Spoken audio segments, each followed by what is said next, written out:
baada ya kipigo cha mabao 4-1 ilichokipata juzi usiku kwenye uwanja wa Gymkhana jijini Dar es Salaam dhidi ya Al Hilal Omdurman ya Sudani. Meneja mkuu wa klabu ya Simba Dimitar Pantev amesema michezo miwili aliyoipata imempa taswira ya ni jinsi gani ya kukitengeneza kikosi hicho, huku akiahidi kuwa kitakaa sawa na kuwa tishio. Akizungumza baada ya mchezo huo, meneja huyo ambaye amekiongoza kikosi hicho kwenye michezo miwili tangu aichukue timu hiyo mikononi mwa Fadlu Davis aliyetimkia Raja Casablanca ya Morocco, Pantev alisema kwa sasa hawezi kubadilisha kila kitu kwa wakati mmoja, lakini anahitaji timu inayocheza kwa mpangilio wa kushambulia na kulinda kwa pamoja, kitu ambacho amesema anaona mwanga.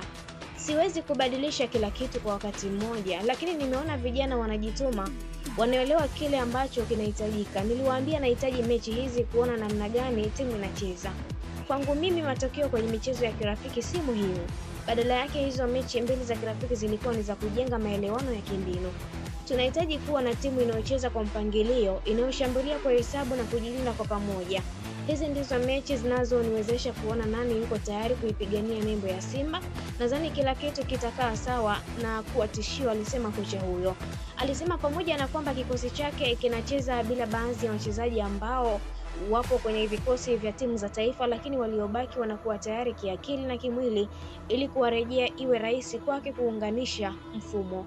Katika mechi hiyo ya kimataifa ya kirafiki iliyochezwa kuanzia saa 12 kamili jioni juzi, mabao ya Al Hilal ambayo nayo inacheza ligi ya mabingwa Afrika ikijiandaa na mchezo wa raundi ya kwanza dhidi ya Polisi ya Kenya utakaocheza Ijumaa ijayo uwanja wa Nyayo Kenya, yalifungwa na Adama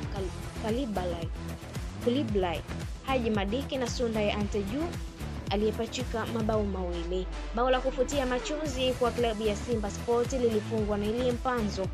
Katikati ya wiki iliyopita Simba ilicheza mchezo wa kirafiki dhidi ya timu hiyo kwenye uwanja wa Meja Jenerali Samuyo, ikishinda mabao 2-1 yaliyofungwa na Jean Charles Ahoua na Jonas Amisoa, huku Kalibai akifunga bao la kufutia machozi kwa upande wa Al Hilal. Wakati huo huo, kikosi cha Simba kinatarajiwa kuondoka Alhamisi ya wiki hii kwenda Eswatini kwa ajili ya mchezo wa mkondo wa kwanza ligi ya mabingwa Afrika dhidi ya Nsingizini Hotspurs ya Eswatini. Mechi ya raundi ya kwanza inatarajiwa kupigwa Jumapili ijayo saa 10 kamili jioni uwanja wa Samhololo uliopo Lobamba nchini humo. Ikumbukwe Simba katika michezo ya raundi ya kwanza ilicheza na Gaborone United ya nchini Botswana, ambapo waliingia raundi ya pili kwa aggregate ya mabao 2-1. Bao la kwanza likifungwa na Elie Mpanzo kwa ugenini Botswana, na huku kwa Tanzania nyumbani likifungwa na Jean Charles Ahoua kwa mkwaju wa penalty. Hivi nini kitatokea katika raundi hii ya pili? Tusubirie siku ya Jumapili ya wiki hii tarehe 10 na tarehe 20. Na hii ni Neli TV. Asante kwa kuendelea kutufuatilia. Pia usisahau kulike, kushare, kucomment pamoja na kusubscribe channel yetu ili uendelee kufurahia taarifa zetu mbalimbali za kimichezo kutoka ndani na nje ya mipaka ya Tanzania.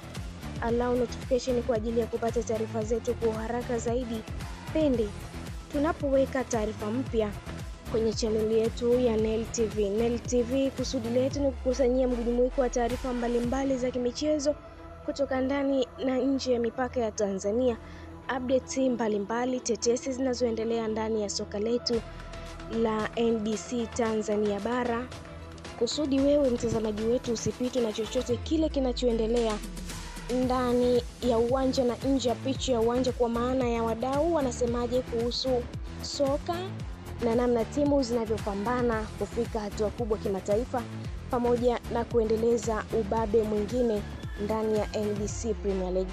Niliyekuandalia na kukusomea taarifa hii ni mimi Sport Lady Queen Liz. Hadi wakati mwingine, uwe na wakati mwema. Muhimu ni kusubscribe. Kwaheri.